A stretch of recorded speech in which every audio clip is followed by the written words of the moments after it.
whatever it was, he seems to be quite thoroughly distracted by the prospects of seeds and other things that he can find on the various plants on the ground.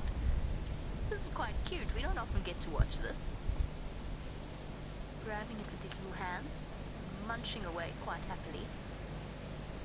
What were you up to, mister? Yes, it's most definitely a boy. And I'm pretty sure I did interrupt something a little bit earlier. Now, interestingly enough, squirrels, of all of the animals out here, they have one of the largest, just in terms of talking about whether or not it's a boy or a girl, they have one of the largest proportions in terms of testicle to body weight ratio, which sounds like a really obscure sentence or a really ridiculous sentence to say, but they do have a particularly large testicles for their body size, which gives them the males a very, very distinctive identifying feature. And one of the reasons behind that is because squirrels are not in any way monogamous, and they have to produce as much sperm as possible in order to ensure successful passing on of their own genetics as opposed to another male's. So essentially, to mate with a female, she'll then go off and mate with any other male that she happens to find in the area, and as a result, squirrels have evolved particularly large testicles as a way of keeping up with the production of sperm.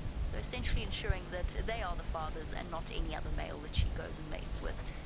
She's still watching him while he nibbles away. She is clinging onto a tree, looking on anxiously. I think it's a she. If we just go up onto the top of that tree there to the right, there we go. There she is. It's hard to tell, but I'm relatively certain that that is his lovely lady friend, peering anxiously down at him. Are you going to descend and reunite with your gentleman? Or perhaps have we ruined the moment forever? I do hope not. I do doubt that as well, just by the way. I'm sure that they will not be distracted for long if that is what's been happening here. Amazingly agile creatures, and always fascinating to watch. And of course, it's an animal that most of you will be able to relate to, because you have squirrels in various forms and various colors throughout the world. Whether you know the gray squirrels or tree squirrels or red squirrels, if you're fortunate enough to have any of those in your area where you live, it'll be an animal that you're particularly familiar with. I think a highly underrated animal. Oh, there we go. Lorena says that she has black squirrels where they live. That's amazing. I would love to see a black squirrel. I've seen pictures of them, but I've never ever obviously seen one in person. I've seen one red squirrel once when I lived in the UK. The rest of them, of course, were the grey squirrels. Some ants crawling up and down the tree there.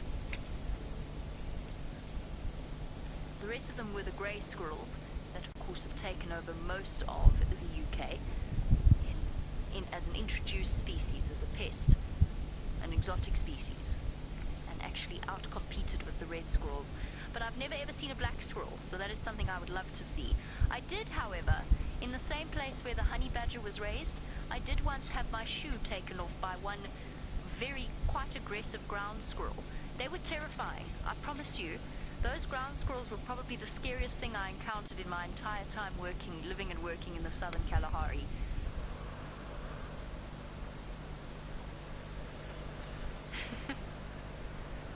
That's exactly, roughly where I think Brent is. So all the best to him. It might well be on its way. Not entirely sure where he is, but I think he's in that general direction. I'm going to stay here, close to home.